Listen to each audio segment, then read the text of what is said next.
Good morning. It's the weekly update for December 8th, 2016. Hope everybody's well, and let's just get right into it. The first item we have is the parade schedule. Well, what's the remaining parade schedule? We have the 9th in Bartow and the 10th in Lake Wells, Mulberry, and Davenport, so we're winding down to the end of parade season already. The next thing, we had some recent questions that I'd like to address, and we do appreciate the questions. May not always like the answer, but do appreciate if you're questioning it, guarantee you somebody else is questioning it also. First one is rumor mills flying about the future tattoo policy. And yes, there's a future tattoo policy upcoming. Right now it's under development and review. The chief's looking at several different examples and stuff. And his indication it'll most likely look like other large uniformed agencies in our area, LPD, PCSO for some kind of along those lines there. Not exactly, but along those lines. Also, I had a question about the new uniform policy. Now, you should have gotten an email today earlier from the chief, and the uniform policy implementation, the target date is January 23rd. The vendor claims that they can have all of our needs met by then, so there should be really no reason not to be able to implement there. But that's the target date. His email goes into more detail about the different aspects of it, but this is essential target date is January 23rd. That's what most people want to know. When's this going to happen? In the coming soon department, we got a few things happening real, some of them are pretty short, such as the leadership Lakeland class. By soon, I mean 2 o'clock. So down in the BOCC boardroom, and it's where we get an opportunity to display some of our capabilities to the folks going through the leadership class in Lakeland. On Monday, the 12th, the fire cross-train ambulances call signs are going to change on the radio. It's going to change to rescue from medic on sometime on the morning of 12/12. So we're going to put out a detailed email about that. Chief Lincoln should do that, but just understand that Monday morning you're going to start hearing rescue on the radio instead of medic for the fire cross-trained ambulances. Again, the Dundee ribbon cutting, the new station ribbon cutting there, the remodeled station, I guess is a better way to put it, still scheduled for the 10th of January at 3:30. The Frostproof station completion is probably not 2 weeks away, but somewhere between 1 or 2 weeks now away. Get back in there. And then the Mulberry station again is going out on the for RFP in process. That's the one on or near Kid Ellis Road, which is on the east side of the city of Mulberry, and that is a funded project.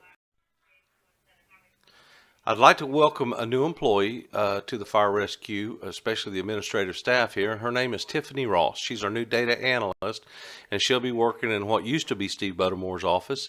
But we've done some rearranging here, and Tiffany's going to really help us out and be an asset to the division, and hopefully take us, give us some help in that area that we've been not been as good in as we could have. So I'd like you, if you come into the office, welcome Tiffany when you walk past her office.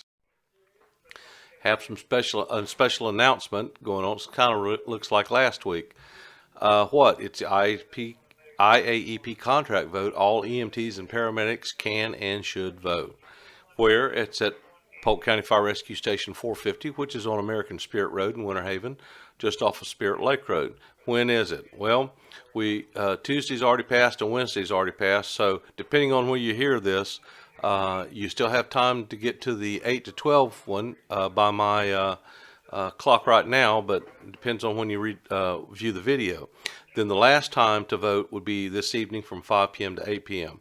Battalion chiefs are trying to assist those who were not able to get there for one reason or another, if it's feasible, trying to get them an opportunity to go vote where it does not impact service, or we don't take anything out of service or anything like that.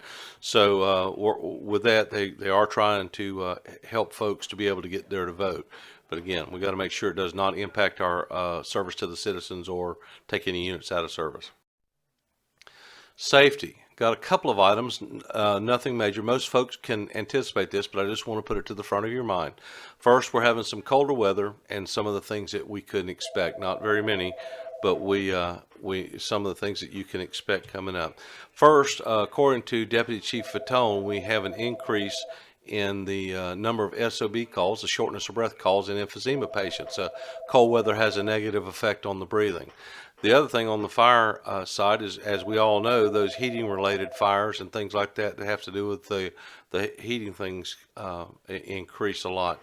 So generally the first part of the colder weather we're getting a little cold snap, not real cold, not any kind of thing that would deal with any hypothermia or anything like that, but just kind of that first little cold weather blast that we get in the season. As before, Chief Stravino is reviewing all safety issues and their resolution. He wants to take them all the way and personally look at those things going on. So want to make sure that we include him in any safety related communications. He's very proactive in those areas there.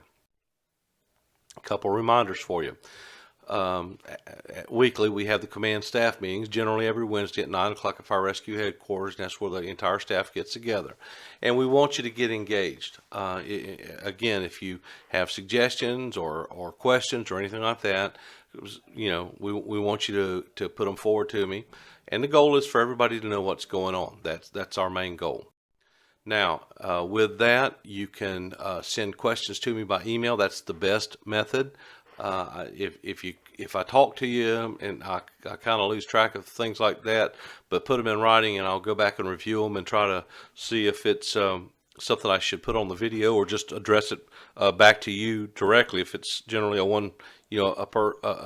single issue that doesn't really, I haven't heard a lot of questions about it, I'll just call the person up or stop by the station and talk about it with them and kind of explain it to them. But some of these things that we get are, I get them more than one question about it, so I want to put it out there.